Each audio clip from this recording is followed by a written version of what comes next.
Bueno, en este punto 3 vamos a mirar un poco de algunas características de JIT y vamos a mirar cómo funcionan los comandos básicos en general.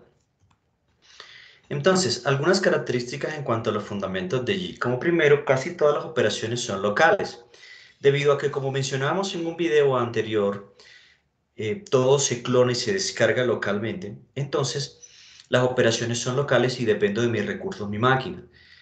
La mayoría de las operaciones en JIT solo necesitan los archivos y los recursos locales, lo cual lo puede hacer mucho más veloz, no depende de una conexión ni de la máquina. JIT tiene integridad. ¿Cómo maneja el tema de las versiones o para identificar los cambios que le se hacen a un archivo o una carpeta? Obviamente todo en JIT es verificado mediante lo que se llama un checksum o suma de comprobación. Eso maneja algo que se llama los códigos hash o algoritmos hash y que son muy veloces. Entonces, normalmente, ¿qué es lo que hace? El código hash es un identificador de aproximadamente 32 caracteres, es alfanumérico, y él lo que hace es que internamente genera uno por cada archivo en su estado actual o la carpeta.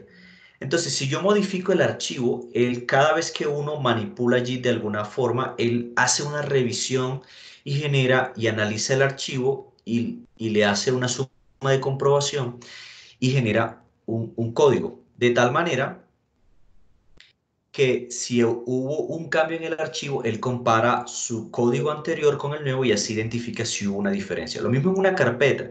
Si en una carpeta yo coloco un archivo o lo elimino, él hace una suma de comprobación a esa carpeta y lo compara el código que se generó con el anterior e identifica cuál es la diferencia. Así se trabaja de una manera muy veloz y así maneja el control de cambios y las versiones. Y otra cosa es que JIT generalmente solo añade información. Cuando realizamos acciones en JIT, obviamente normalmente se añade información a la base de datos. Regularmente, en ese sentido, JIT no borra nada. Es decir, cualquier borrado es lógico, no físico. Entonces, mientras se tenga una buena política de subida de información, casi que perder información acá es muy difícil. En cuanto a los comandos básicos, tenemos esto.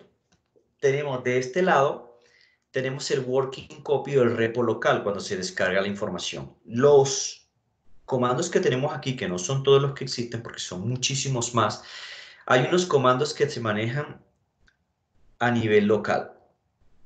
Hay unos comandos que se manejan a nivel local, el caso de init, log, status, add, commit, reverse branch, checkout y merge. Esos son unos ejemplos de lo que se manejan cuando yo trabajo localmente después de descargar o de clonar.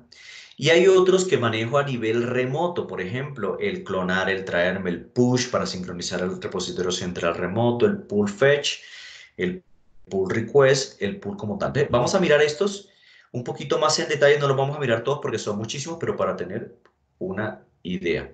De este lado tenemos el repositorio remoto. Bueno, muy bien. Eso en cuanto a algunas características de JIT y unos comandos